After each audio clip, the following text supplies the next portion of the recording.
a special forces team trapped deep inside Iraq. We knew they were in a very, very tight spot. When the F-16s arrived, it's kind of like your big brother showing up in a street fight. But will the bombs they drop to kill the enemy kill the soldiers as well? Can you come another 200 meters east without endangering our lives? Precision was absolutely critical. That was the most focused moment of my life. A daring Gulf War rescue. Next.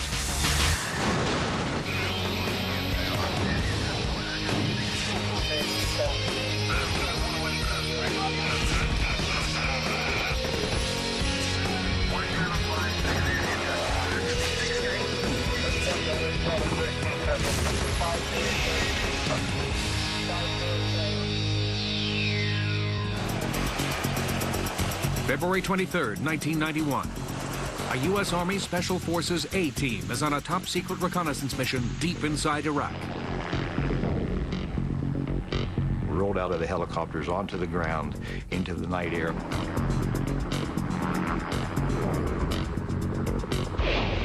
We listened as the helicopters took off, and you could hear them beating as they went out of sight. And then the reality set in, knowing that we're far from home.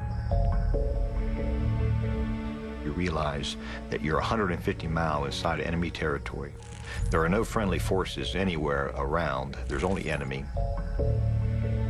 It's a very lonely type of feeling that it's just you and your team out there fending for yourself. You know, you got a lot of different things crossing on in your mind, you know, thinking about what's actually really happening to you. This was my first real combat mission.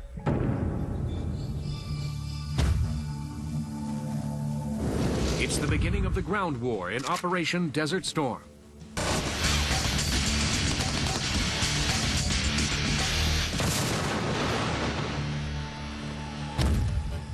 To support the all-out attack, the Special Forces team is given a dangerous mission. Flown in by 2 Special Operations helicopters, the team will dig in and hide in 2 separate sites along an irrigation ditch, running perpendicular to a key Iraqi highway. Highway number 7. It links Kuwait and Baghdad. From the hide sites, called spider holes, the team will watch Iraqi military traffic on the highway. Then, using encrypted satellite radios, the team will report what they see back to their headquarters. If it's a perfect mission, nobody would know that we were there. We'd come in, we'd sit there, do what we had to do, report it, and get out completely undetected. The 8-man team, officially designated Operational Detachment Alpha 525, has been training together for years. The team leader was Chief Chad Ballwins, otherwise known as Bulldog. The team sergeant was Charlie Hopkins. Charlie was the glue that held the team together. And the junior weapons sergeant was Buzzsaw DeGroff. Commo guys were Jimmy Weatherford. Our intel sergeant was Robbie Gardner. And our medic was Dan Kostrepski. We wanted some type of real mission. We actually referred to ourselves as the Catholic girls. We said we were saving ourselves for something good. We were glad when this came up and we got it. But as soon as the mission begins, things start going wrong. First, they get a late start and arrive at the drop zone nearly 2 hours behind schedule.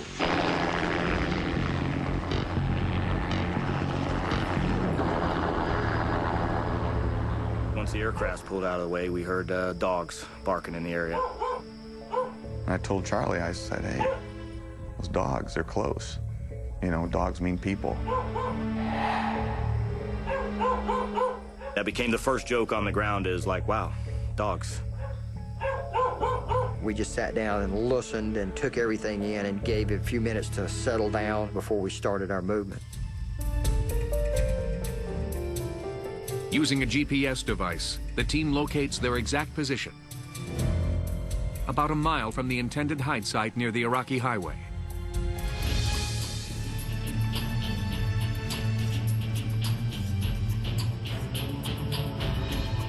By the time we ended up getting to the hide site, it was almost 2 a.m.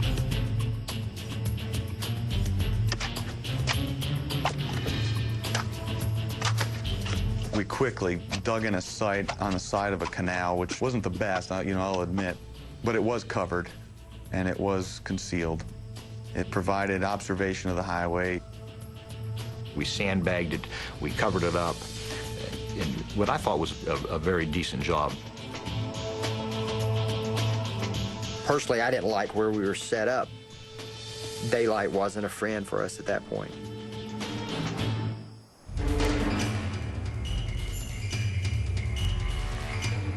By sunrise, the 8 team members are hidden in 2 separate spider holes, performing their mission, observing Iraqi traffic on Highway 7, quietly transmitting information back to headquarters. But very quickly, they realize they're not alone. Hey, we got something. You just felt a presence. I felt like I was in a farm field. There was actually a lot more activity within the surrounding area than we had realized. We started hearing voices outside our spider hole.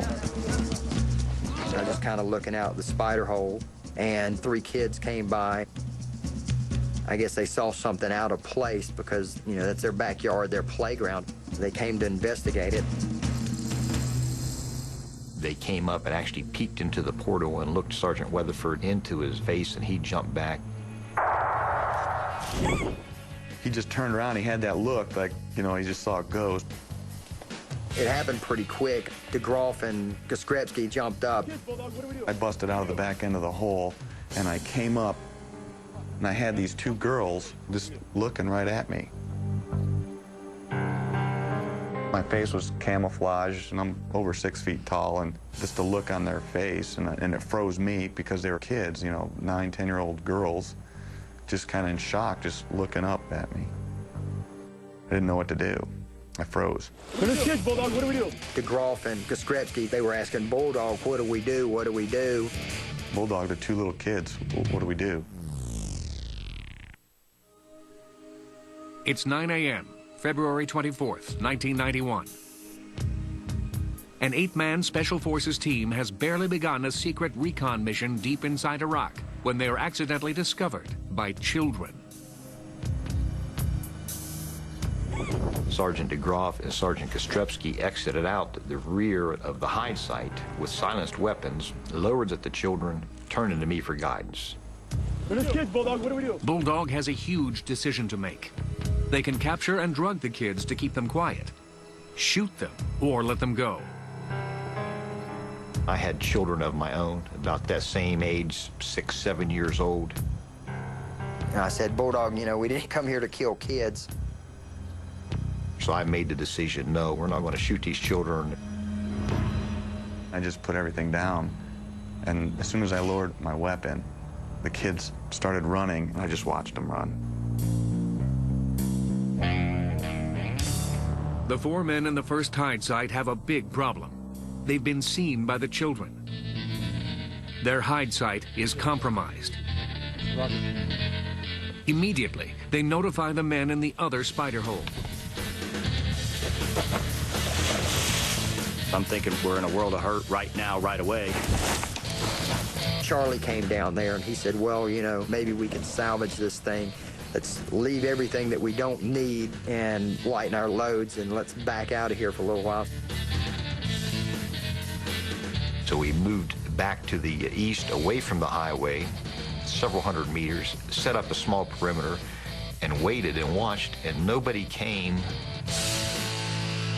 We're thinking that 3 kids ran back and told their dad that there's monsters underground or something. To this day, I don't think those 2 girls had a word to anyone because it was just total peace. Our intention was to try to stay there until darkness, and we continued to observe the road, reporting back what we saw. So, we continued with the mission the whole time. 700 miles away, in the United Arab Emirates, 8 U.S. Air Force F-16 pilots get briefed for their own missions on the first day of the ground war. The fighter pilots are scheduled to fly in 2 separate groups called 4-ship packages. Both 4 ships are given missions to bomb targets along the Iraqi-Kuwaiti border. The first 4-ship is from Shaw Air Base, led by Colonel Billy Deal. I was very fortunate on this flight. I had a really experienced crew. Lieutenant Colonel Rosie Rosenthal, Colonel Rob Van Cise, and Lieutenant Brian Turner. The second four-ship is from Hahn Air Base. Flight lead was Bill Andrews, BA, or Psycho, either one of those nicknames. My number 2 man was Lieutenant Joey Boer. Number 3 was Captain Evan Thomas, goes by Ivan. And then my wingman was Pete McCaffrey, who went by Abner. For all of us, Desert Storm was our first combat experience. The 8 pilots have been flying combat missions since the air war began in January. But today is the first time in Operation Desert Storm when they will fly with friendly troops on the ground. And they have no idea that they will soon be involved in a desperate close air support mission for the 8 Special Forces soldiers trapped deep inside Iraq. You don't know what to expect. You do what all fighter pilots do and say, Lord, please don't let me screw this up.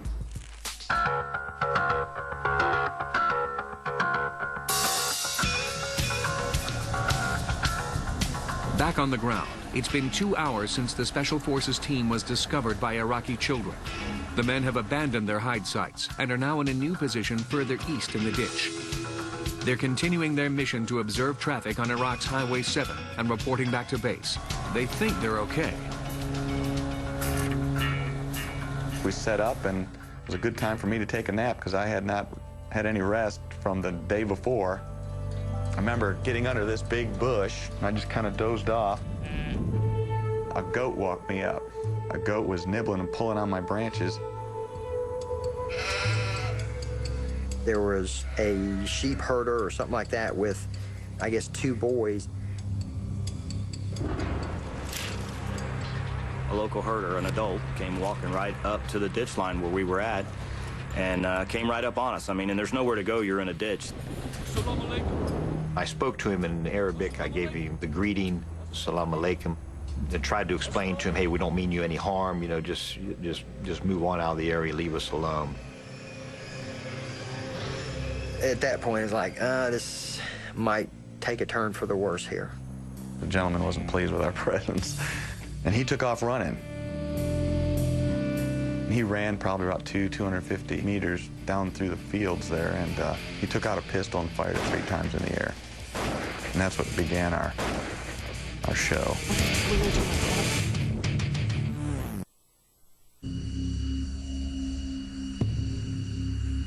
Back in the United Arab Emirates, late on the morning of February 24th, day 1 of the ground war, the 8 F-16 pilots take off on their planned missions. Gun number 129, Pug 47, 24th of February. Going to Pointer Central. Got 4 CBU 87. Be dropping either singles or 2 release balls with 100-foot spacing. Another routine mission. We were going up right around the northwestern corner of Kuwait, right there in Iraq. What we've been doing for the last several weeks, going after the Republican Guard armored divisions.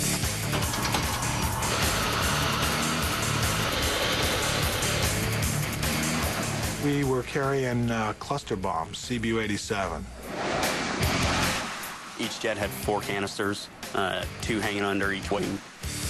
Pretty much that's the equivalent in terms of weight of carrying 4 Frigidaire refrigerators underneath the airplane. It's a great weapon. It will fall down towards the ground after being released, and then when it reaches a predetermined altitude, it spins and then blows itself open, and all of the explosive bomblets come out and rain down, and they essentially sweep out an area, an oval area roughly the size of a football field. We could like to call it a crowd pleaser.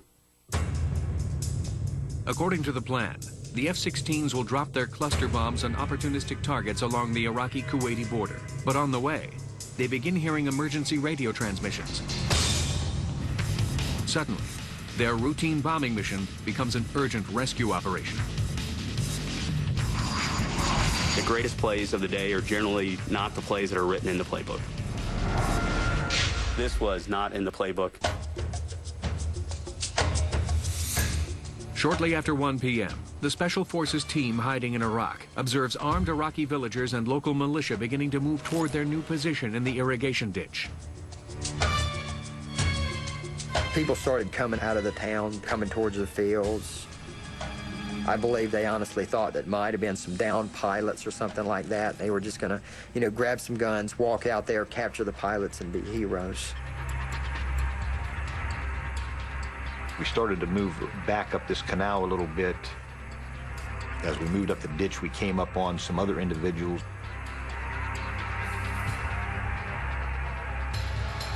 Bulldog stands up, all camouflaged up in green fatigues, and holds his weapon up and points to him and tells him, hey, leave us alone, get out of here, we don't want any trouble. I had to brandish my weapon towards him to, to get him to move out of the area. The men immediately radio for emergency evacuation and close air support. Jimmy got told by 18th Airborne Corps that, they were going to work on exfil, but they would get us cast right away if possible. And it was about 20 minutes away, and they were telling them that 20 minutes, this could be all over. Negative, 20 won't do. We hadn't fired any shots yet, but it was getting to that point where, we was going to have to get into a fight. Bulldog was sort of sitting up on top of the ditch bank, and all of a sudden a round went off, and it landed about 3 feet from where he was at. And that just changed the whole intensity, I think. Then it was the call to, all right, get light. For the 8 Green Berets, the reconnaissance mission is over. Now, they're in a fight for their lives. They must abandon most of their sensitive radio equipment, including top-secret cryptography. Rather than let it fall into enemy hands, they initiate an emergency destruction plan. We already had C4 charges set up with time fuse on it, so we piled all of our stuff up. At this time, the Iraqis are moving around us. Up on the highway, trucks are pulling in. 3 big 5-ton trucks full of troops and a little Toyota command vehicle, all full of troops. They're in hot pursuit. The Iraqis were so close behind us, they were less than a minute behind us because they were actually standing around the equipment when it went off.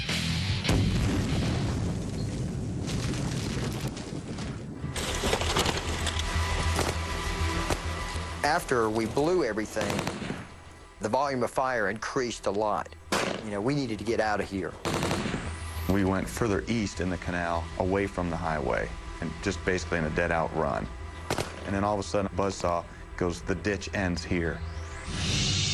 There was really nowhere to go. What was unique about it was the canal ended, and it created an L-shaped fighting position.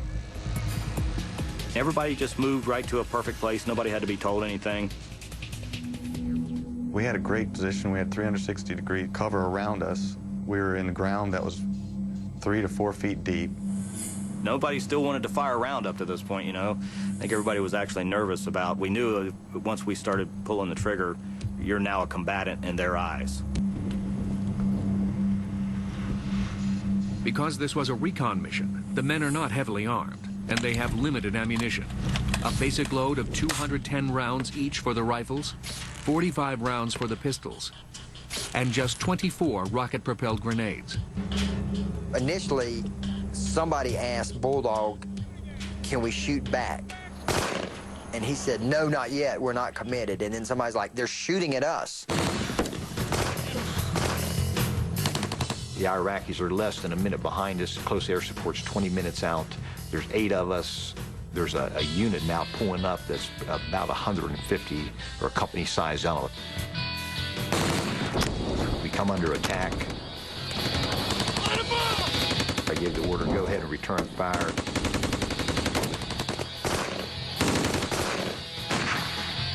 I really didn't think I was going to get out of there.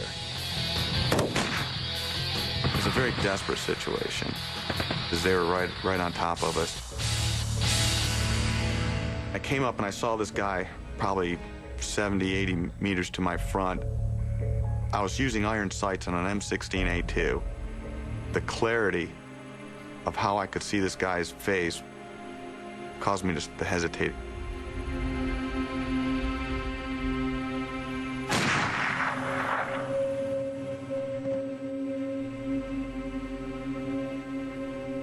The first shoot a person, it was a traumatic experience in itself.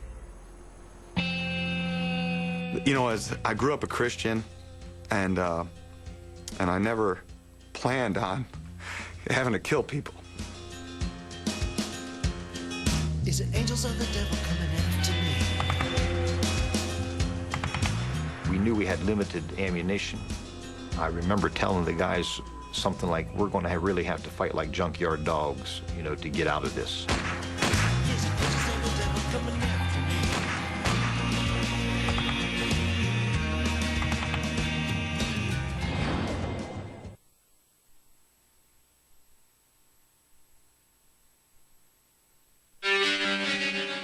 Deep inside Iraq, a platoon of Iraqi soldiers are attacking an 8-man U.S. Army Special Forces team. With limited ammo, the Green Berets desperately call for help. Their only hope is the United States Air Force. When we got back up to the fighting position, we set back up the SATCOM. We had a LST-5. They were telling us, okay, close air support's on the way in. Okay, let's get the radio on the VHF mode. But there's another problem. Well, in the confusion of blowing up equipment, moving up, we had lost a critical component for that radio. Where's the antenna? Where's the antenna? We'd lost the antenna. Makes it real hard to talk to the aircraft like that. We could hear aircraft above us. Problem was they couldn't hear us. Anybody. Jimmy's on the ground trying to hit the aircraft that are 10,000 feet above us, you know, and it just wasn't working. Get it out of here. As a last resort, they pull out an old backup radio called a PRC-90. Pointer, I got someone on the hook. Here you go. It was a Vietnam-era Air Force survival radio the air crews carried. If they didn't have that radio, they would have lost their link to the rest of the forces. I'm not getting anything. So Groff starts calling on it. Mayday, mayday. All I remember was hearing Buzzsaw on the PRC-90 just begging, just screaming, Mayday, Mayday, Mayday. Mayday, mayday. I mean, he was just on the radio, pushing it, pushing it, pushing it. We were a couple hundred miles out, and that's when I first heard the contact of Sergeant DeGroff. All of a sudden, someone came over Buzzsaw's radio. And I was like, holy cow. He's talking to somebody, and that was just a heavenly experience right there. I heard the screaming of the engines in the skies above. I was like, okay, we got help here. You got a 4-ship coming in with CBU-87 on those vehicles. Roger, we certainly appreciate it. Over. The first jet to arrive is an F-16 known as a Killer Scout, called Pointer on the radio. His job is to literally point out the Special Forces position to the first arriving F-16 4-ship, led by Colonel Billy Deal.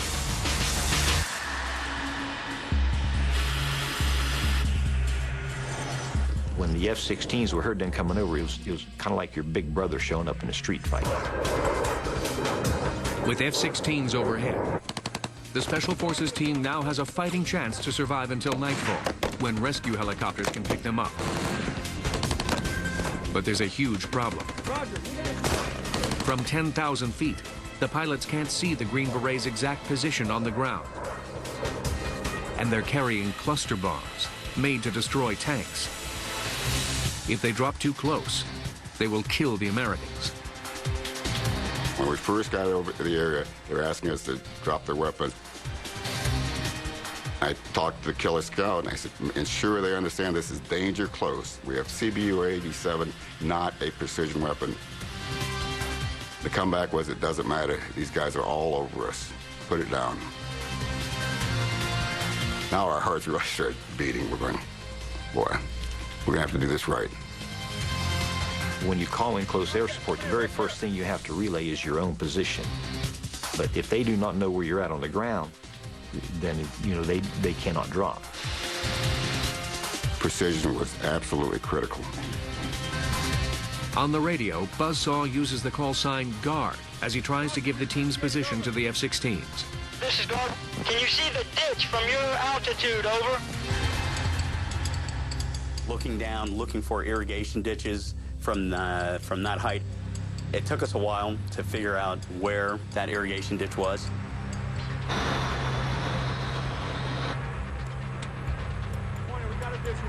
We didn't bring smoke or anything to really mark our position. Big mistake, you know. We're shooting off pin flares. We're using the signal mirrors, catching the sun and aiming at the aircraft as they go overhead. We could hear Sergeant DeGraff's voice getting more and more tense as the situation developed. This is guard. Where's your location for mine this time? Do you know? That caused a reaction in my force ship, and that we need to make this work. You know, these guys are in dire stress right now.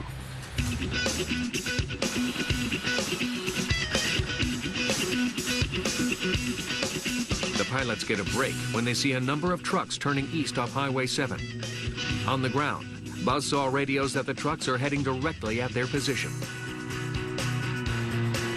Pointer 7-3 cleared me in, and that was our first target.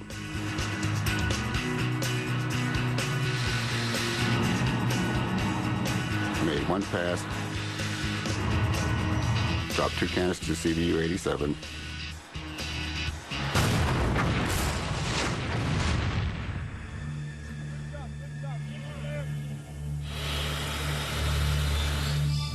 Good job.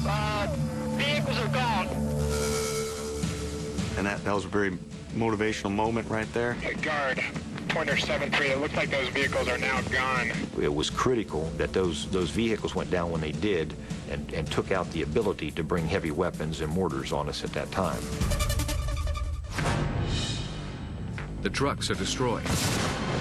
But Iraqi infantry continue to advance on the Special Forces position.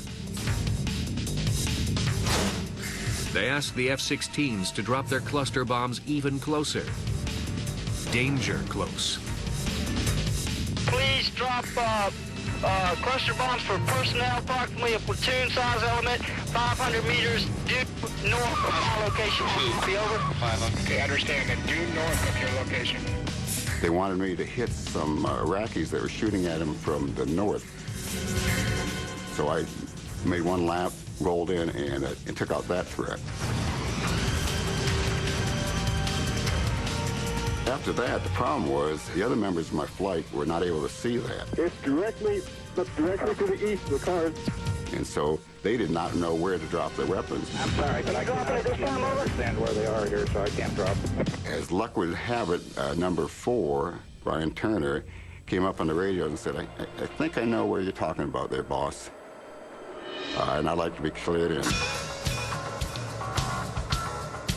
I was the only person in our force ship that actually saw where his bombs hit on the ground. I told him, hey, I think I have the spot. I roll in for the attack, and I pickle off my 4 weapons.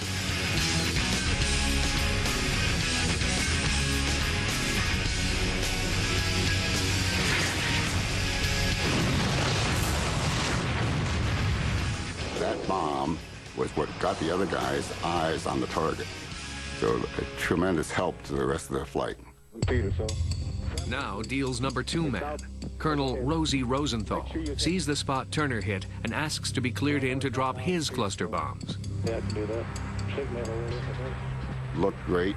He dropped his weapons, pulled off.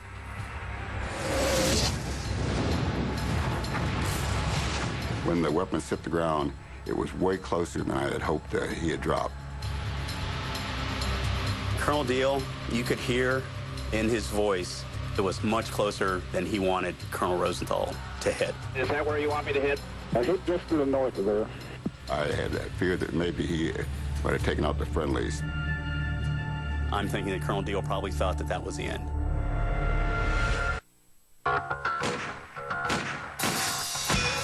"4 p.m. Another wave of Iraqi troops are closing in on the 8 Green Berets, who are pinned down with nowhere to go. Element, 500 meters due north of my location. Be over. They need help from the Air Force. But the F-16s are dropping cluster bombs dangerously close to the men on the ground.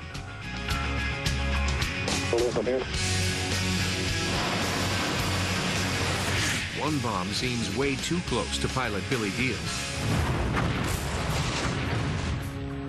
Without a doubt, when number 2 dropped his weapons, we're right next to where I thought the friendlies were located.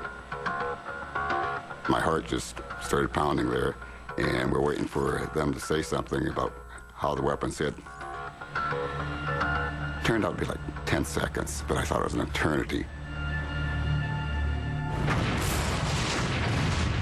At least within 100 meters, if not closer. I mean, it rattled us. Sorry, Pointer 7-3, this is Guard. On target, I repeat, on target. Everybody was much relieved to find out that we had not hurt our friendlies.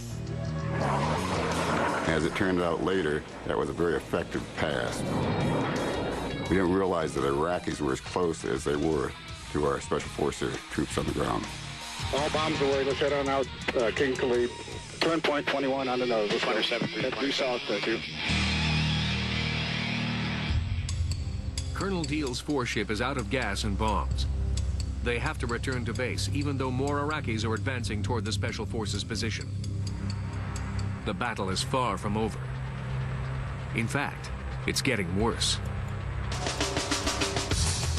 But then the second group of F-16 pilots arrives. They're led by Bill Andrews.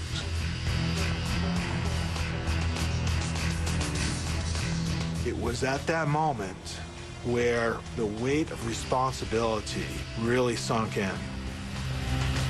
What we did with our formation that day would probably be the difference between them living, dying, or being captured. But like the first group, the second set of F-16 pilots has trouble locating the exact position of the Special Forces team. You really couldn't see where they're at. It was very frustrating, extremely frustrating.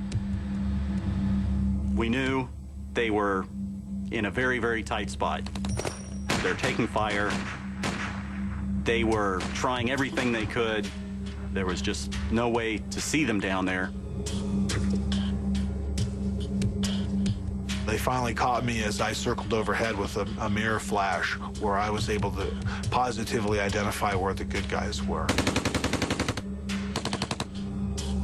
At this time, we're really getting into a dire situation. The Iraqis are moving on us. We're under fire. To the north of us, there was a concentration of Iraqis that was causing us a lot of problems. At that point, we got a good idea of the rough area. Bill called, all right, well, let's just start dropping bombs one at a time and we'll get corrections. Can you see the ditch from your altitude, over? Affirmative. Roger that. Well, there's a ditch approximately 200 meters northeast. It runs east-west from the road, and that is the position of the platoons. How copy? Copy. Bombs away. Special Forces guys, they were very calm and upbeat on the radio, but you could tell they really wanted us to get those bombs in close on the heads of the Iraqis. You need to go 300 meters south of last drop. How copy? As we talked to Buzzsaw on the ground, he gave us corrections from one bomb to the next. Correction, 200 meters south, 200 meters east of last drop. How copy? Copy that. South and east. There's a lot of tension that at this point, you know, one bad bomb and this whole mission's going to be over. There are 2 ditches that run in to your position. You want us dropping on the southern ditch or the northern ditch? Southern ditch, the southern ditch. Oh. Copy the southern ditch. 4-7 is in. Ivan rolled in and put 2 of them right in the ditches where he need to.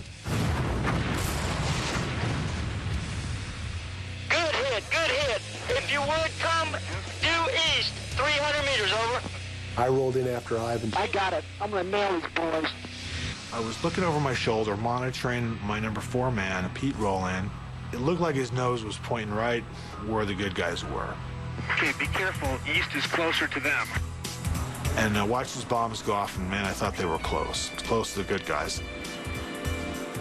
After I rolled off, Psycho goes, Hey, guard, where from that hit? And there was no response on his survival radio. I went, oh, Lord, please. I hope I didn't put that too close to him. Guard, Pug, where from that last hit?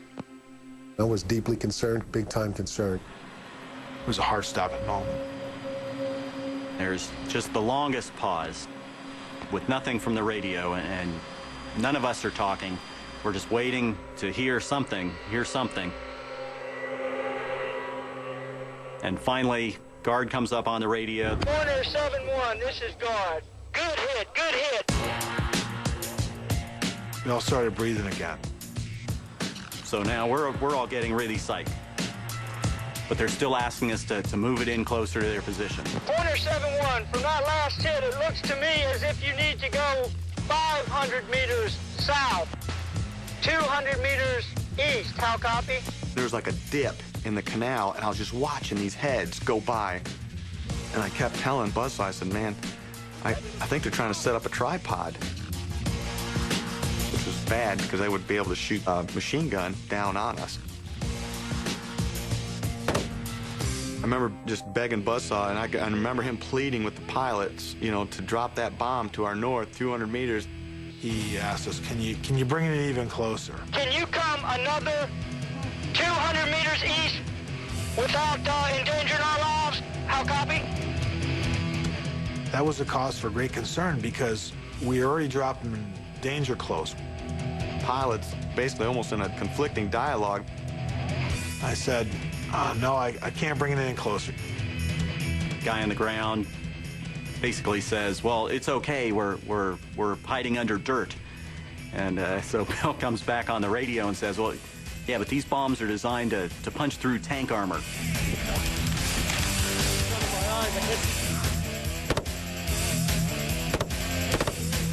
Buzzsaw asked me, Dan, are you sure we got to have that? I said, I'm telling you, man, if that machine gun gets mounted, we're not going to be able to stay here.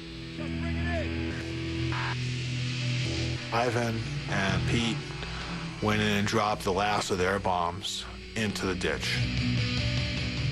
I knew where they were, and I knew where they needed us to put the bomb, and the two were very close. It was the most focused moment of my life. I knew everything was riding on this. I had to get perfect bomb on this pass. There was about 30 guys out in front of us, real close, and we were trying to shoot them and take them out. But when that bomb opened up, so close. It was pretty grave. I saw two team members, very good friends, Sergeant Kostrepski and Sergeant DeGroff, on opposite sides of this ditch, actually turned around, make eye contact with each other, and wave goodbye to each other. as we're looking up, we could see that whole clamshell just open up. I just remember literally burying my whole body into this little ditch, waiting for it to hit.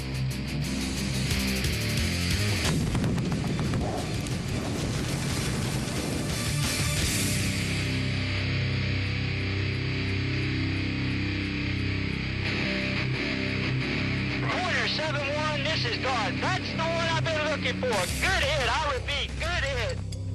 It hit out in front of us within 100 to 200 yards, and when you look back out there wasn't nobody out there. Once that happened, it was like, wow, these guys are all over it. You were right in the ditch on that last hit, right on the ditch. Good hit, good hit. This is where the big sigh of relief came in, was Guard said, great hit, right on the ditch. The enthusiasm just spread through the whole flight. I could feel myself just smiling, big as could be, under my oxygen mask. When it hit, I knew that there was nothing left out there in front of me. The vegetation, the trees were all broken apart. There was nothing moving, it was complete silence. I mean, it quieted down, really, after that one hit right there. I thank God for the aviators, for the Air Force aviators, because they really saved our life that day. Bug 47 is off, Winchester. 3, bingo +1. By now, we were out of gas. Okay, 3 and 4, get ready to head out. We felt great sense of accomplishment, but at the same time, no time to let down, because when we left, there were still 8 guys on the ground.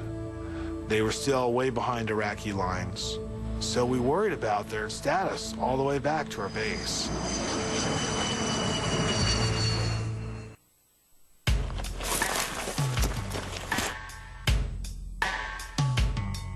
As darkness sets in, the 8 Green Berets are relieved that they are no longer under enemy fire.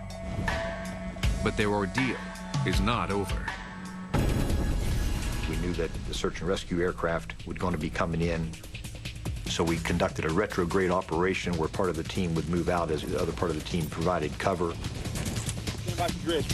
As the rescue helicopters approach the area, the team uses the PRC-90 survival radio one more time to give the Blackhawks their exact location on the ground.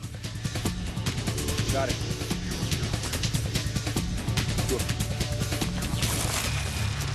It was just in a matter of minutes after that, that 2 Black Hawk helicopters swooped in almost on top of us. They came in so fast and so hard that they knocked us off our feet. As soon as they were landed, we were on those aircraft and, you know, go, go, go. It's like, man, we're out of here. It's real comforting to get on those Blackhawks. We were glad that they got there. I remember jumping in the bird and getting a slap on the butt from Buzzsaw when I dove in. I was just thankful to be alive, really. The Blackhawks came in early to get us, so kudos to those guys for getting us out. Meanwhile, the F-16 pilots who flew the bombing missions still don't know what's happened to the men on the ground. We were very concerned. As soon as we got back, we immediately went to the Wing Operations Center to learn what the fate of the Special Forces troops who were on the ground. Once we shut down our jets, we piled back to Wing headquarters and got right with intel. What happened? Did they get out? And they came back and told us, okay, we got all 8 of them. They're all out safe. It's hard to believe that we all came out of there unscathed. Nobody got hurt. And we were just elated. That was the best mission of the war for all of us. We were able to help 8 guys, 8 warriors, 8 countrymen that were in the worst jam of their lives, and we helped them through a tough spot. It is the highlight of my flying career, without a doubt. It's certainly the most rewarding mission I've ever flown. I would call it my best mission. You just realize that how close it came for those guys never to have walked in their front door again. We were all in it together. It was a big team. If the F-16 drivers hadn't have been there, you know, it'd have probably been ugly. It was like it was personal to them. You know, I will do everything that I can do to make sure these guys get out. Without the Air Force, I'm not here. We owe them our lives. I mean, there's no doubt about it. I think it's safe to say that the F-16 saved our butts.